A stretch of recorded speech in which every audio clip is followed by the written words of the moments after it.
ibadah dan taubat yang palsu. Mansyur bin Ammar dan Ibrah merupakan teman. Mereka pernah menuntut ilmu bersama.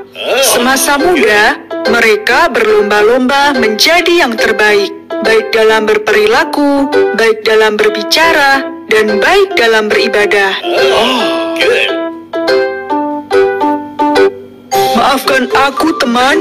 Pagi ini akulah yang datang lebih dahulu, kata Ibrah sambil tersenyum. Hampir setiap hari, mereka selalu berlomba untuk melihat siapakah yang sampai lebih dahulu ke masjid ketika waktu sholat telah tiba. Dan subuh ini, lagi-lagi Ibrah datang lebih dahulu.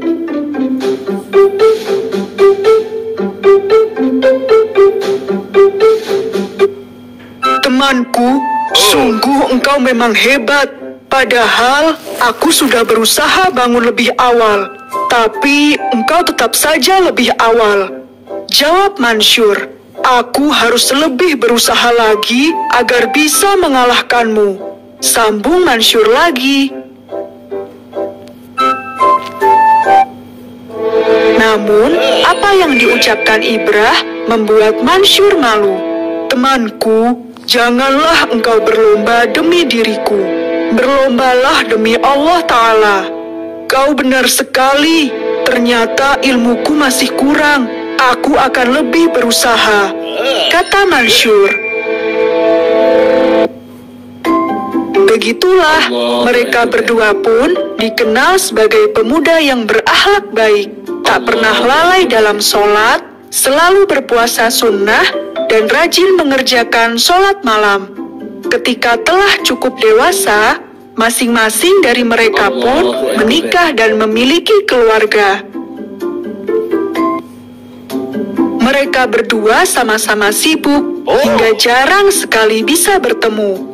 Suatu hari, Mansyur mendengar kabar jika Ibrah jatuh sakit.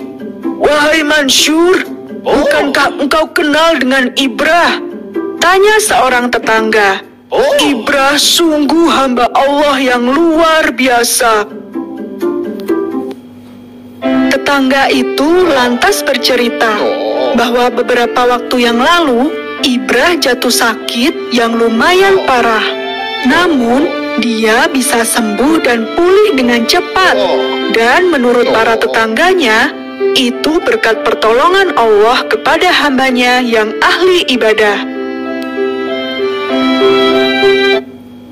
Temanku itu memang seorang ahli ibadah.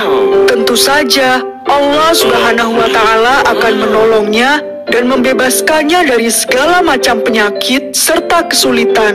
Subhanallah, itulah bukti kebesaran Allah dan kasih sayang Allah kepada hambanya yang taat, kata Mansyur. Namun, tidak seorang pun tahu jika ibadah yang dilakukan oleh Ibrah itu palsu.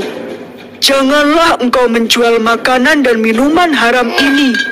Aku akan membelinya dan membuangnya, kata Ibrah kepada penjual minuman keras. Dia berpura-pura membeli untuk dibuang, namun nyatanya dia menyimpan semua itu. Ketika tidak ada orang di rumah, dia akan masuk ke dalam kamar, menutup semua jendela dan mengunci pintu. Setelah itu, dia akan meminum semua minuman itu hingga mabuk. Ayah, hari sudah siang. Apakah ayah tidak mau keluar untuk makan? Tanya putrinya sambil mengetuk pintu kamar Ibrah. Tidak, anakku. Ayah sedang berpuasa. Ayah akan tetap di kamar hingga sore untuk bertaubat, jawab Ibrah. Begitulah dia menipu keluarganya sendiri selama ini. Hingga suatu hari, Ibrah jatuh sakit. Kali ini sakitnya sangat parah. Dia tidak bisa bergerak. Semua hal dia lakukan dari tempat tidur. Semakin lama, keadaannya semakin parah. Semua keluarga telah berkumpul untuk mendoakan kesembuhannya.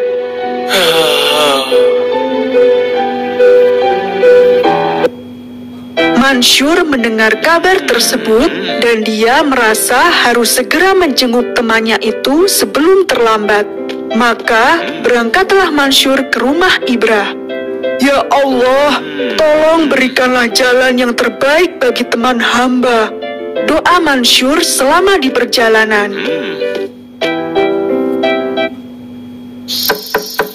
Assalamualaikum.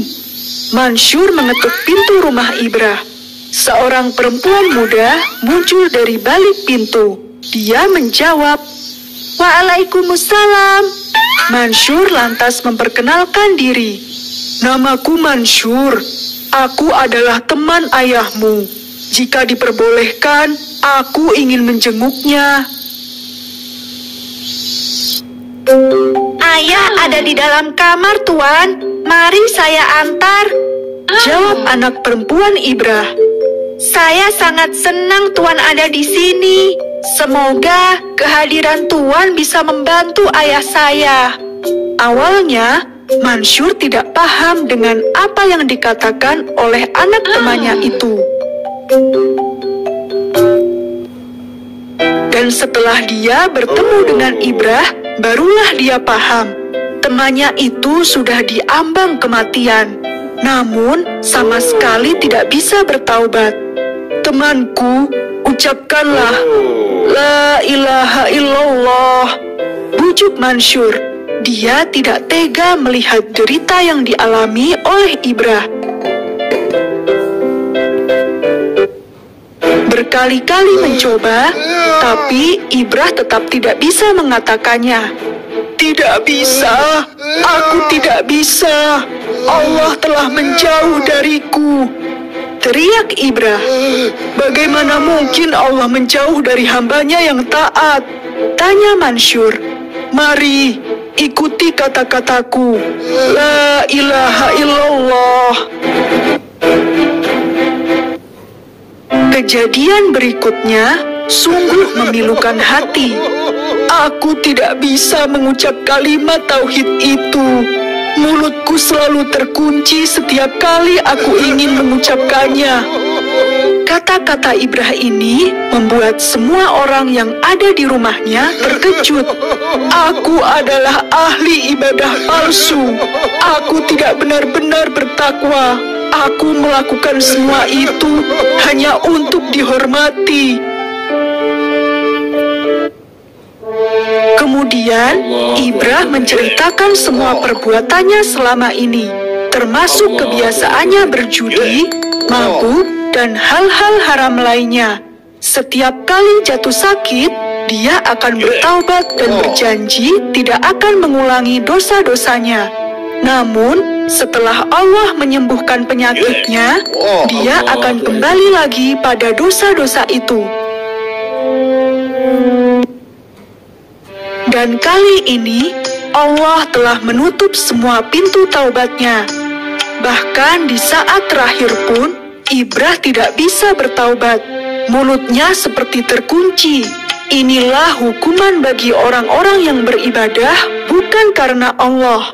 Hukuman untuk orang yang lebih mementingkan dunia daripada akhirat.